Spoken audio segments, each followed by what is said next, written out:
हिंदी के प्रमुख कवि, लेखक और निबंधकार रामधारी सिंह दिनकर जी की आज बात करेंगे।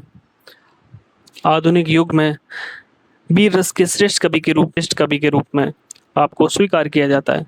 दिनकर स्वतंत्रता के पूर्व तक अंग्रेजी शासन के विरुद्ध कविताएं लिखते रहे, किंतु स्वतंत्रता के पश्चात उनका परिचय राष्ट्रकवि के रूप में किया जाता रहा। वे छायावादोत्तर कवियों की पहली पीढ़ी के कवि थे। एक और उनकी कविता में ओज, विद्रोह, आक्रोश और क्रांति की पुकार है, तो वहीं दूसरी ओर कोमल, श्रृंगारिक, कोमल अभिव्यक्ति। इन्हीं दो प्रवृत्तियों के चरमोत्कर्ष को उनकी दो रचनाओं उर्वशी और कुरुक्षेत्र में देखा जा सकता है।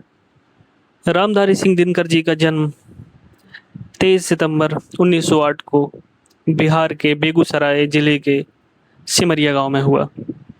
पटना विश्वविद्यालय से आपने इतिहास और राजनीति विज्ञान में स्नातक उत्तीर्ण कर अपनी स्नातक की डिग्री प्राप्त करी। आपकी संस्कृत, बांग्ला, अंग्रेजी, फारसी, उर्दू पर हिंदी के समान ही मजबूत पकड़ थी। स्नातक के पश्चात आप एक विद्यालय में अध्यापक के रूप में कार्यरत रहे। तब समय आता है 1934 से 1947 तक आप बिहार सरकार की सेवा में सब रजिस्ट्रार के पद पर आसीन हुए। साथ ही इसी समय प्रचार विभाग के उप निदेशक के रूप में कार्य भी किया। भारत सरकार ने 1965 से 1971 अर्थात 1965 से 1971 तक अपना हिंदी सलाहकार नियुक्त किया।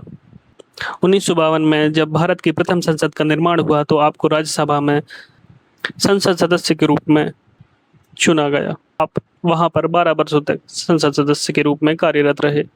दिनकर जी स्वभाव से सौम्य और मृदुभाषी थे, किंतु जब भी बात मातृभूमि की आती थी तब वह कोई भी कटाक्ष करने में हिचकिचाते नहीं थे और उस पर बेबाक टिप्पणी भी करते थे। इसी क्रम में 3 पंक्तियों ने भारत के प्रथम प्रधानमंत्री पंडित जवाहरलाल नेहरू के विरुद्ध 3 पंक्तियों को संसद में सुनाया, जिससे देश में भूचाल मच गया। इसका कारण ये था कि प्रधानमंत्री पंडित नेहरू द्वारा ही उनको राज्यसभा में चुना गया था। इसके बावजूद वह पंडित नेहरू की नीतियों के विरोध करने से चूके नहीं। उन्होंने अपनी कृति परशुराम की प्रतीक्षा की कुछ लाइनें संसद में सुनाई।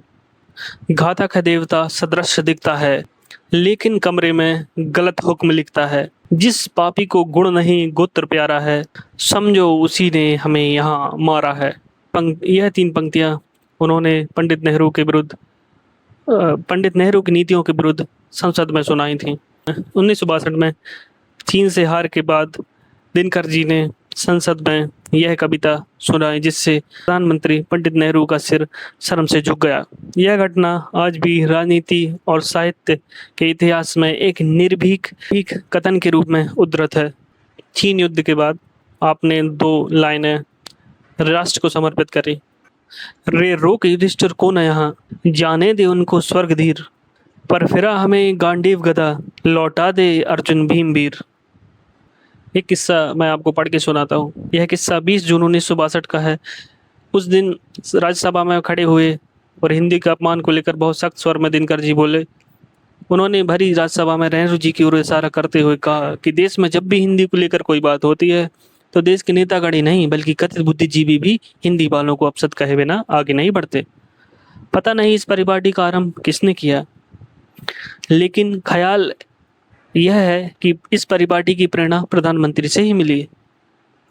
पता नहीं 13 भाषाओं की क्या किस्मत है कि प्रधानमंत्री जी ने उनके बारे में कभी कुछ नहीं कहा, किंतु हिंदी के बारे में उन्होंने आज तक कोई अच्छी बात भी नहीं की।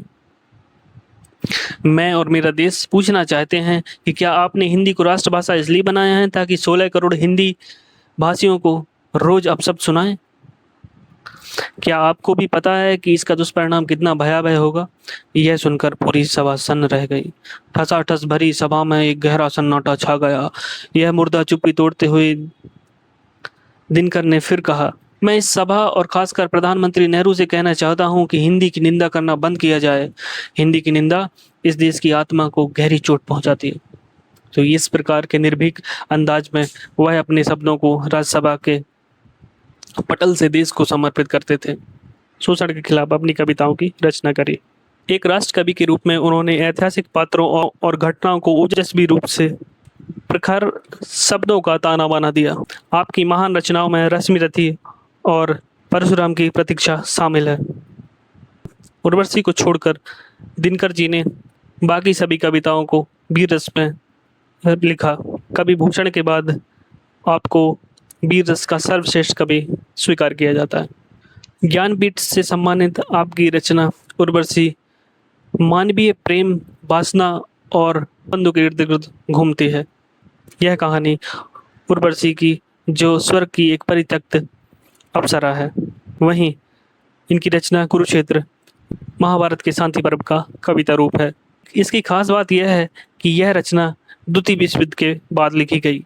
संस्कृति के 4 अध्याय नामक रचना में आपने कहा कि सांस्कृतिक, भाषाई और क्षेत्रीय विविधताओं के बाद भी भारत एक देश है। कुछ विद्वानों ने आपके तारीफ में कुछ शब्द कहे, जिसमें पहला नाम आता है आचार्य हजारी प्रसाद द्विवेदी जी। वो कहते हैं, दिनकर जी अहिंदी भाषियों के बीच हिंदी के बाकी अन्य कवियों से अधिक लोकप्रिय थे और अपनी मातृभाषा से प्रेम करने के प्रतीक थे। हरिवंश राय बच्चन जी कहते हैं कि दिनकर जी को गद्य पद्य भाषा और हिंदी सेवा के लिए अलग अलग 4 ज्ञानपीठ पुरस्कार प्रदान किए जाएं। ऐसे विराट व्यक्तित्व के धनी थे हमारे रामधारी सिंह दिनकर जी। उनकी लेखकीय प्रतिभा और राष्ट्रीय विचारधारा ने उनको साहित्य के इतिहास में अमर बना दिया। आपके प्रबंध काव्य कुरुक्षेत्र को तत्कालीन समय में विश्व के 100 सर्वश्रेष्ठ काव्यों में 74th अर्थात 74वां स्थान प्राप्त हुआ। कुरुक्षेत्र के लिए ही काशी प्रचारणी सभा उत्तर प्रदेश तथा भारत सरकार द्वारा आपको सम्मानित किया गया। संस्कृति के 4 अध्याय के लिए 1959 अर्थात 1959 को आपको हिंदी साहित्य अकादमी पुरस्कार प्रदान किया जाता है।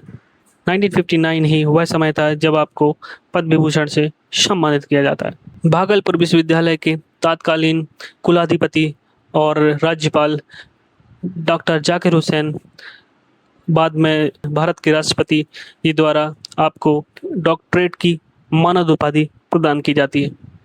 वर्ष 1968 में राजस्थान विद्यापीठ ने आपको साहित्य चूड़ामणि की उपाधि से सम्मानित किया।